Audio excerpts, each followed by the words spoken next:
Sylvia Michetti. Thanks for joining me today on Luminosity TV. I've often wondered, how is it that some people study so hard through university and through law school, hoping to one day have a law degree and maybe eventually be appointed Chief Justice of a country, when in actual fact, we are all already qualified and we've already achieved that degree ourselves. Everywhere you look, there are judges everywhere, all ages and all sizes. We've officially appointed ourselves as judges over other people's lives, their activities, what they're doing and what they're not doing. We tend to criticize first before we've even given them a chance. If you're lucky, you'll find those who give suggestions, who find solutions. They implore, they admonish, they advise. This is a good thing. And I've come to realize that the intentions that we have in our heart when we do this is really what matters. No one wants to see another person making a mistake without actually pointing it out to them. And no one wants to see their fellow human beings suffering without trying to help alleviate their suffering. That is the nature of who we are and who we should be. But as long as this is done with good intentions and with love in our heart, not out of our own selfish reasons and our own selfish desires. But where is that love today when we relate with our fellow human beings? Where is that careful consideration that we offer them when we advise them? Whether it be our friends, our family, our loved ones, our neighbors, or even total strangers that we've never met, we immediately put on our judge's robe and gavel, ready to silence them and declare them guilty, when in actual fact, we should be the ones silent. I realize that sometimes you can't help yourself. And so the question I find myself asking before I start going off to play judge is, who appointed you Honorable Justice? Why would you wish to take the responsibility of criticizing others and how they are, what they're doing, what they shouldn't be doing? And so for me, I'm now learning to check myself and to question my intentions first, so that if that which I'm trying to admonish or advise is not born out of love, then you're not helping the situation, but instead you're compounding the problem and also creating a new problem for yourself. Many people don't realize that for every thought, every word, and every action towards someone else, whether it be a total stranger or your closest family member, we are binding ourselves to them like a knotted thread that must eventually be untangled. It's like you arresting yourself and deliberately putting on a handcuff and handcuffing yourself to the other person. If you always imagine that you have tied yourself to them, then you'll be more careful what kind of knots you are tying. Hatred, envy, malice, empathy, compassion, love. All these are special handcuffs that link us all together. So in voicing your opinion, our intention must first be laced with love, care, and concern for the well-being of the other person. I've realized that sometimes the only opinion the universe wants from you is silence. And so we must first learn to cultivate silence in our everyday activities and how we relate with others.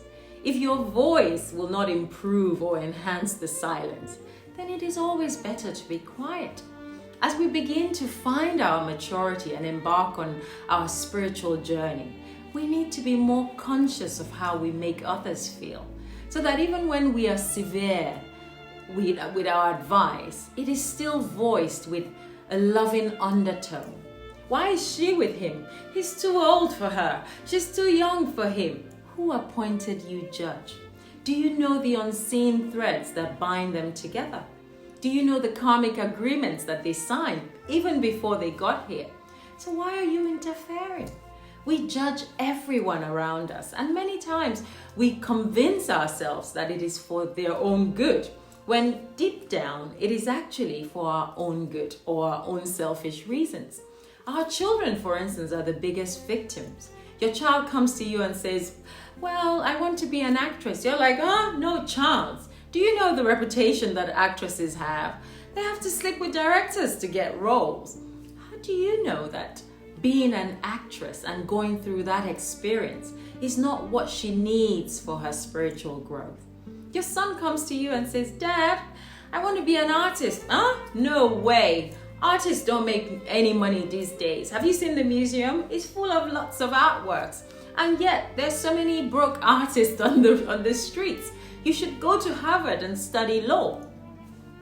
How do you know that showing the world his art is not his opportunity to serve humanity?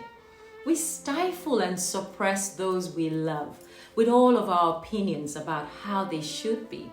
But if we let them or allow them to thrive, within reason of course, to take the natural direction of their lives, they're bound to thrive more and be a lot happier with themselves. As a young girl, when I was growing up, I had to develop a thick skin to withstand the opinions of others. And it really helped me to listen to my own inner voice within. There is not one experience or one problem that anyone is going through that they can't find answers within. We only need to build our own confidence and trust in our own inner voice. So let's stop judging and start admonishing with love. Let's find solutions to problems and not create more negative threads that would bind us to each other. Let's start looking at each other with the same eyes as we look at ourselves, remembering that universal law to love thy neighbor as thyself. I am me because you are you, and I respect that. Therefore, your part will be different from mine. What will harm you will be beneficial for me, and what works for one will be useless for the other. So the question we must ask ourselves as we go about our lives is, who appointed you judge? This will remind us to be more kind, to be more loving and less judgmental. To see people as people, not as their experiences or their misfortune. Learning to love them for who they are, not who we've designed them to be in our heads.